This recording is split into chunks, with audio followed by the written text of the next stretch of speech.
क्या आपको किसी डॉक्टर ने स्पाइन सर्जरी के बारे में बताया है? आपको कुछ प्रॉब्लम थी, बैक पेन था, लेग पेन था, वीकनेस थी, कुछ प्रॉब्लम्स थी और आपने किसी को दिखाया है और उसने आपको स्पाइन सर्जरी के लिए रिकमेंड किया, बट आपको समझ नहीं आ रहा है। आपके काफ़ी सारे रिश्तेदारों ने बताया कि भाई स्पाइन सर्जरी ना कराओ, बहुत डेंजरस है, पैरालिसिस हो जाती है, इसको छोड़ो। ऐसे ही एक किसी पहलवान के पास जाओ या किसी फिजियोथेरेपिस्ट के पास जाओ और आप ठीक हो जाओगे, और आप उसी चक्कर में लगे हो।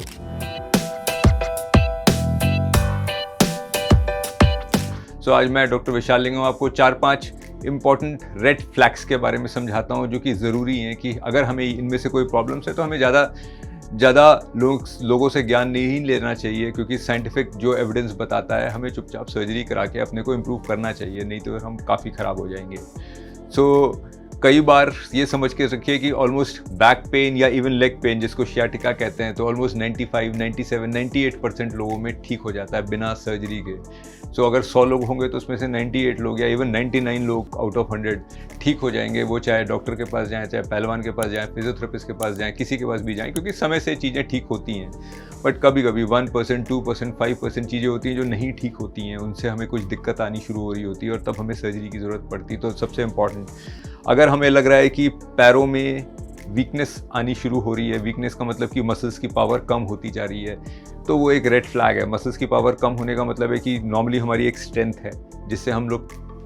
सामान उठा सकते हैं, सिमिलरली जिससे हम लोग चल सकते हैं। अगर नर्व्स पे इतना प्रेशर है कि हमारी वो मसल इतनी वीक हो गई है कि अब पैर ऊपर ही नहीं उठ रहा है,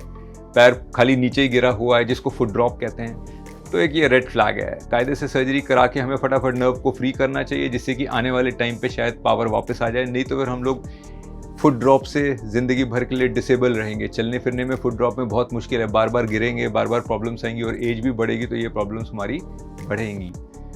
दूसरा इंपॉर्टेंट चीज़ कि अगर हमें लगता है कि नहीं, यूरिन पे कंट्रोल भी, बैक पेन था, लेग पेन था, पर अब यूरिन में कंट्रोल कम होते जा रहा है, यूरिन अपने आप ही निकल जाती है या थोड़ी सी ड्रिबल होती है, या मुझे बार बार जाना पड़ रहा है, या लग रहा है कि मैं यूरिन में काफ़ी दम लगा के कर रहा हूँ और साथ साथ में यूरिन की जगह जो है वो थोड़ी सी नम लग रही है, तो इसका मतलब अब ये कॉर्डा इक्वाइनस सिंड्रोम की तरफ जा रहा है। कॉर्डा इक्वाइनस सिंड्रोम का मतलब होता है कि जो बीच की नर्व्स होती हैं वो भी दबने लग गई हैं। सो लेग की नर्व्स तो दबी रही थी,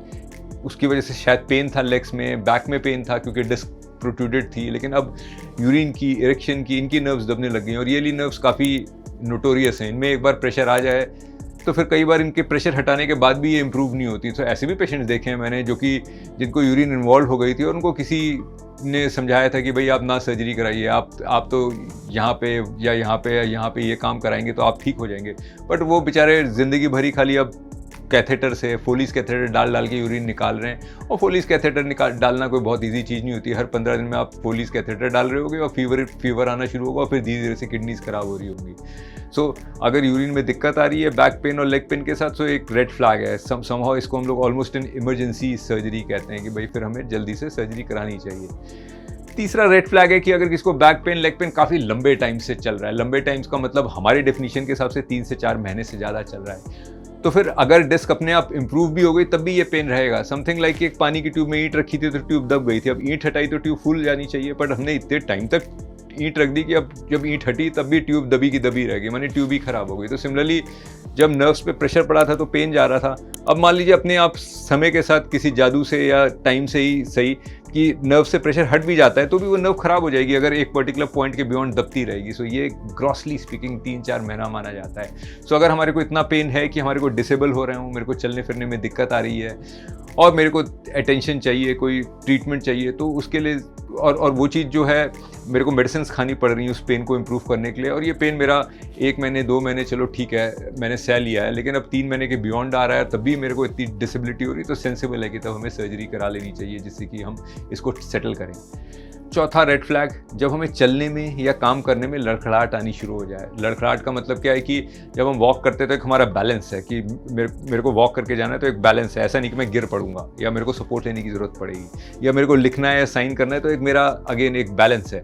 अगर मेरे को लगता है कि नहीं, मेरे को साइन सिग्नेचर्स मेरे चेंज होते जा रहे हैं, मैं ठीक से लिख नहीं पा रहा हूँ, हाथ इधर उधर फिसल रहा है, या चलने में मुझे लग रहा है कि सीढ़ी अब पकड़ के चलना पड़ रहा है, इसलिए नहीं कि घुटने में दर्द है बट इसलिए क्योंकि मेरे को बैलेंस नहीं बन रहा है, या मैं जब सीधे भी चल रहा हूँ तो मुझे ऐसा लग रहा है जैसे कि कोई पकड़ ले नहीं तो मैं गिर पड़ूंगा, तो ये चीज़ जनरली डिटेरियोरेट ही करेगी। अगर ऐसा हो रहा है तो फिर वेट नहीं करना चाहिए, तब फटाफट हमें सर्जरी करा लेनी चाहिए। उस स्टेज के बारे में, इस स्टेज तक नहीं पहुंचना चाहिए कि फिर हम चल ही नहीं पा रहे हैं, तब फिर सर्जरी कराना बहुत अच्छी रिजल्ट नहीं लाएगा। जब हमारे को बैलेंस में दिक्कत आए तो सेंसिबल है एक टाइम रहते हुए हम सर्जरी करा लें। पांचवी चीज़ की, अगर हमारे एक एज के बाद चेंजेस आए हैं, एज के बाद का मतलब क्या है, 60s 70s में चेंजेस आए हैं कि अब हम चलते हैं तो हमारे थोड़ी दूरी चल के हमारे को पैरों में दर्द हो रहा है, आगे बढ़ा ही नहीं जा रहा है। फॉर एग्जाम्पल कि आपकी एज मान लीजिए 60 हो गई, 70 हो गई और आप कुछ भी दूर चल रहे हैं, 100 मीटर चल रहे हैं, 200 मीटर चल रहे हैं, आपको इतना पेन हो गया पैरों में कि आप आगे नहीं चल पा रहे हैं, आप बैठना पड़ रहा है, और आपके एमआरआई में ये चेंजेस की वजह से दिखाया जा रहा है कि भाई नर्व्स जो है वो काफ़ी प्रेस्ड हैं। सो एज तो अगले साल और बढ़ेगी, कम नहीं होगी। तो इसका मतलब ये जो नर्व्स प्रेस्ड हैं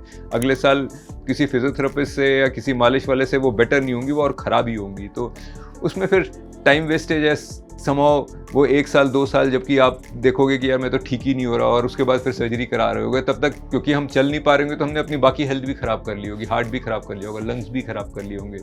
तो सेंसिबल क्या होता है कि जब भी अगर एक एज के बाद हमें लगता है कि नहीं हमारी लाइफस्टाइल कॉम्प्रोमाइज़ हो रही है, हमें चलने में दिक्कत आ रही है, हमारे को बार बार थोड़ी दूर चलने के बाद बैठना पड़ रहा है, 10-15 मिनट बैठ के ठीक लगता है फिर चल पाता हूँ, और वो डिस्टेंस अब धीरे धीरे कम हो गया है। कम का मतलब क्या है कि 100 मीटर 200 मीटर के बियॉन्ड में रेगुलर लगातार चल ही नहीं पा रहा हूँ, उसको बाद बैठना ही पड़ रहा है। तब बेटर है कि भाई सर्जरी कराओ, नर्व्स को फ्री करो, जिससे चलना ठीक रहे। चलना ठीक रहेगा तो कम से कम हमारे बाकी बॉडी के पार्ट्स भी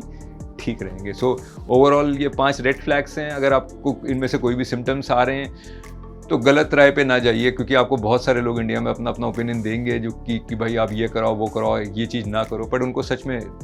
नॉलेज नहीं है, वो सिर्फ आपके लिए मिस इन्फॉर्मेशन है। सही इन्फॉर्मेशन है कि अपने को ठीक रखिए, अपने को हेल्दी रखिए। अगर आपको मेरा वीडियो पसंद आया है तो प्लीज़ लाइक करिए, और कोई और इन्फॉर्मेशन चाहिए, कोई क्वेरीज़ हैं तो मेरे नंबर में, ईमेल में मेरे को लिखिए, मैं आपको रिप्लाई करूँगा। Thank you so much.